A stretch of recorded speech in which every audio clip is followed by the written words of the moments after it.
Life is whack. Look, guys, I know I said I was going to talk about my girlfriends in the last video, but if you haven't already particularly noticed, I'm kind of a rebel. I live on the fast lane, dude. Actually, no, I live in a very nice suburban area just outside of town, but anyways, as a guy once said when he got his heart broken, now I do what I want. So if you don't like that, then go watch another YouTuber. Actually, no, I'm just kidding. I really need the sub. So subscribe, comment, anything, like, please. So anyways, let's talk about dreams. So for me, dreams come in three categories. First, you got the good ones. Then you got the bad ones all the way at the end. And somewhere in the middle, the sweet spot are the weird dreams. So let's start with the first ones, the good dreams. So good dreams are like when, for example, you have a dream that your crush gives you a kiss, then all of a sudden, in dream fashion, you're at your wedding and Boys Who Cry from SpongeBob are singing at your wedding. 10 out of 10 dream, would do again. Then you have the bad dreams. Like, for example, when you dream that you're trapped in a mirror dimension and one of your friends thinks you're a cockroach and starts beating you with an umbrella. And then somewhere in the middle, that sweet spot, you have the weird dreams. Like, for example, when you need to go to a popsicle factory to save your uncle from getting murdered by popsicle sticks.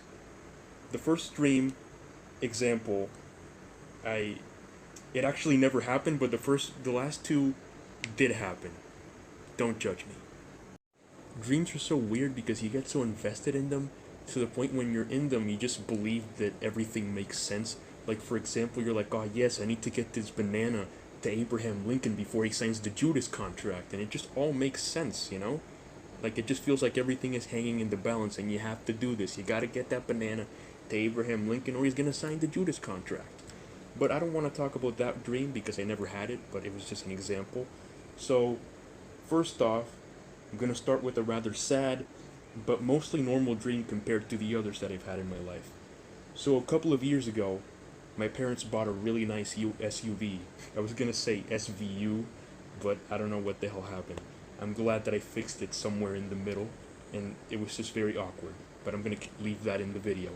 So anyways, they bought a really nice SUV, and my mom drove it one day to work, and when she was going to make a turn, the car kept going straight. I don't know how to explain it, but you get what I mean. So anyway, the car kept going forward, and she just crashed. The car couldn't be fixed, but mom was fine. And, well, she was a little bruised, but she was perfectly okay. She didn't die or anything. But if you're wondering, what does this have to do with my dreams? Well, shut up, Brad. I'm telling the story here, okay? Nobody likes you anyways. So about a week passes, and I have this dream that I'm with my mom in that same car, driving that same route but a couple of miles behind the place she crashed. And then all of a sudden she takes a turn, and in usual dream fashion, now there's a beach on that road for some reason. And we crashed through the fence into the beach, and for some reason, the fence exploded like... So anyway, like Michael Bay type explosions, you know what I mean? Just everything going... And I flew out of the car, because for some reason I can't die in my own dreams. I don't know what that's about. It's like my brain will try everything in its power to keep me alive. It's my gift. It's my curse. But anyways, I'm on the beach and everything's on fire, the car's on fire, the fence is on fire, the fire's on fire, and also the sand's on fire. And I'm just laying there, looking into the car, and I was sad.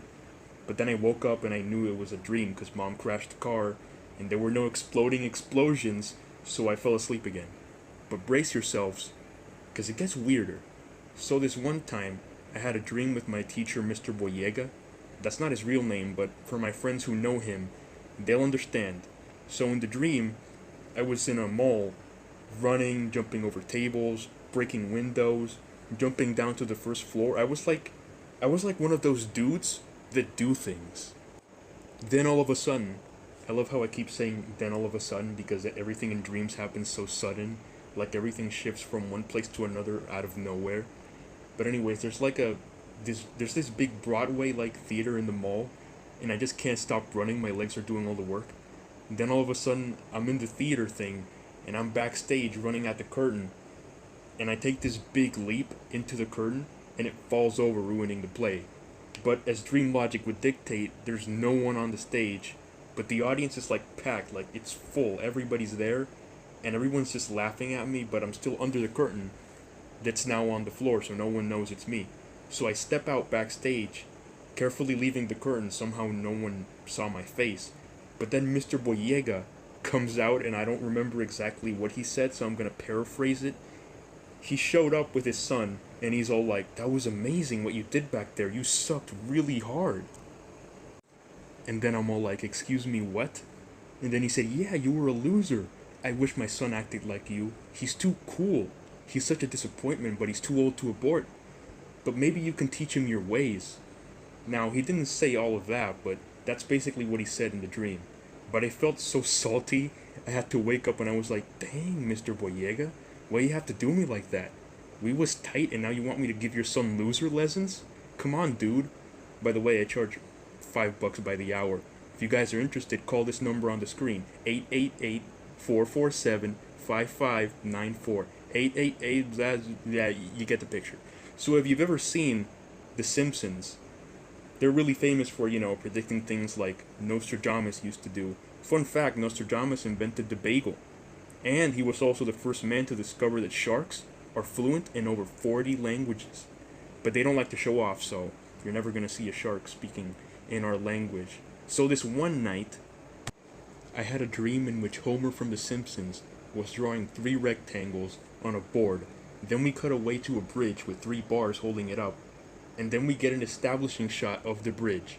For some reason, my dream was viewed as a movie with establishing shots and cutaways and everything. And then I think Bart was there, and he said that 3 rectangles, placed one next to the other, were considered hate crimes in the future. Now, I don't know what minority group we're attacking, but I felt like mostly feminazis were offended by this, and it was everywhere on the news. And the funny thing is I could see feminists saying, hold on, let me sharpen my woman voice, "Rectangles are sexist." that is an amazing woman voice, by the way. "The rectangles are sexist because they appropriate a culture in which only men can stand together upright and above women." Then they kick over some mailboxes. Mail boxes. Male, as in not female, boxes, as in box with an ES after it. Okay, I'm sorry, that was bad. But yeah, then they burn some cars and start flashing at people, as feminists usually do. But anyways, this is the last one for now. I might make a part 2 later in the future. So let's make this one quick. I already mentioned part of it at the beginning because it's long, but only the last parts are important.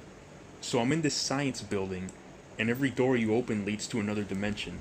So I open this one door, and everything is dark, and the bleachers in my school are there facing each other, and there's only one person there, Valerie, my friend and a girl I had a crush on, who also had a crush on me.